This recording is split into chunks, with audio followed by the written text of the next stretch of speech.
Don't go yet, Rose. I won't. Oh, no.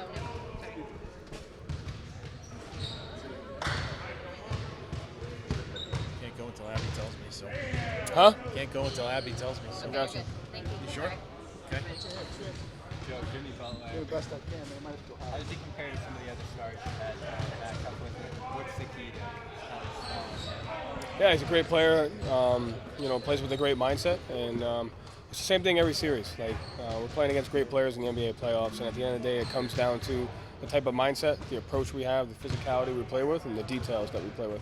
And you talked about the other great coaches you kind of looked up to in both. What makes Spo a great coach, and what's been your impression of going against him 4 times so far? Just has a lot of experience, coached a lot of great players, does a great job throughout a series of finding small ways to adjust on both ends of the floor, and so we have to bring an open mind. We got to be ready to stay connected and do some different things, which I thought was good for us in Game 6 and 7 in Philly. We got to take that same open-mindedness, connectivity, physicality, into this series. What makes them so difficult? You both know each other so well. What makes the Heat a tough matchup? I mean, they have good team, good coach, experience, been around a long time, and it's two teams that are really, really physical. And so in situations like this, we know each other's strengths, we know each other's weaknesses. It's who's going to bring the mindset, who's going to bring the physicality. You can get better every day, obviously, in anything in life. Well, how much does a Game 6, Game 7, that experience of what you guys went through as a group help as you go further and further in the playoffs? Yeah, to me, Game 4 was more of a growing experience for our team, and I thought we showed, and even Al said it after the game, we showed a ton of great stuff throughout Game 4. And so as much as Game 6 and 7, out of desperation and we built togetherness and connectivity, but Game 4, I thought we made some strides in the areas, that we need to get better at. What are the main differences in the Heat this year as compared to last year and this season? I don't think there's much difference, which is the reason why they are where they are. I think they're healthy. I think they're connected. I think they're shooting the ball a lot better. And then they play with the physicality. They don't have Hero, though, so does that make it a little bit easier?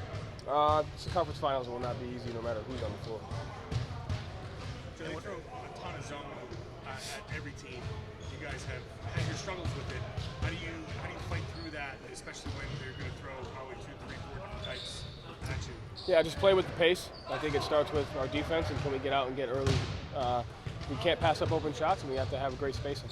And people play zone to slow you down. We have to play just as fast against zone as we do against man.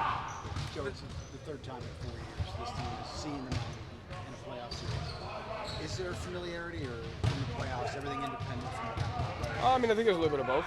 I think you obviously have a DNA and a culture to your organization, and then within that you reinvent, so to speak. And so we just have to be ready for both of those things. We know what each team is capable of. We know each team really well, and we just got to bring it. You use the word culture on Miami's end.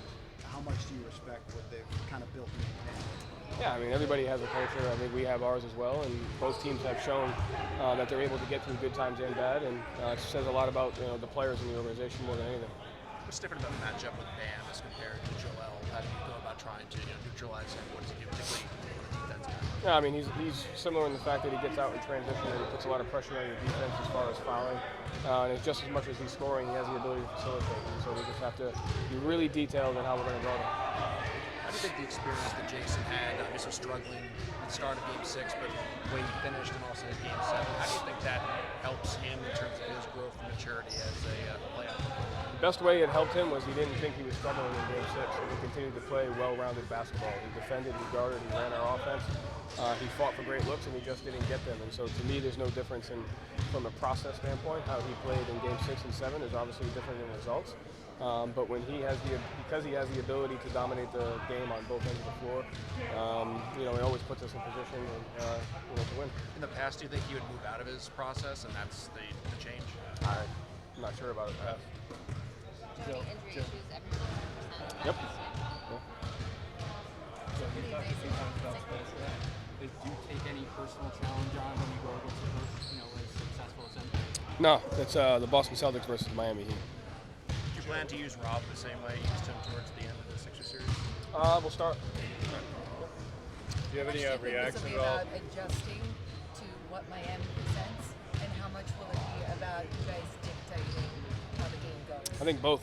I think even if we do dictate how the game goes, we have to be ready to adjust. And both teams have the ability to play different ways, play big, play small. And so because of that, we just have to be open-minded to where the game is and how we can have the best impact on it. What's your lasting memory of that series last year, 7 games, going down the line, 7, and even just your role in that series, kind of game planning alongside you? It was hard, as it should be, and it's going to be hard, and there's no expectations. What's it like coming off a series, Joe? You play the same team for 7 games, and then you switch. Is there much of an adjustment players-wise in their mentality and what they do and how they do it that first quarter, at least coming out against the team you haven't seen in a while? There's an emotional adjustment after getting out of a physical battle against one opponent. It's how quickly can you reset your mind? How quickly can you simulate for lack of a better term, the sense of urgency that we had in games 4, 5, 6, and 7. And not ease into it. And so I think that's the important thing, is understanding your opponent, understanding your environment, and don't ease into the battle. We're in a different battle now. As a follow-up, whenever you say it's going to be extremely hard, what is it? Is it the talent, the attitude, some collection of both? It's just anything worth achieving is hard. So, last year we talked about how you were really instrumental in the game plan against Miami.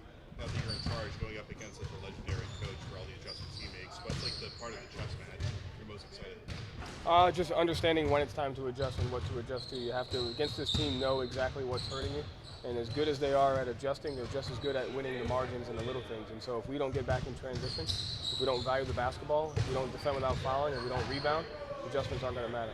This past month, have you got like a different feel for having that pulse on when to make these calls? Again, just having an understanding of what's hurting us at the time. And, you have a level of adjustments that you want to make throughout a series, but it also depends on how the game is going. And so you have to be ready for certain things depending upon the game. If you're up 10, you may do something else. If it's a tie game, there isn't necessarily a right or wrong. You just have to go with what you think is best. And if you're losing, you have to have a sense of urgency. So I think just understanding exactly how the game is going, what we're willing to live with, and then when it's time to adjust to that. Thanks, Joe.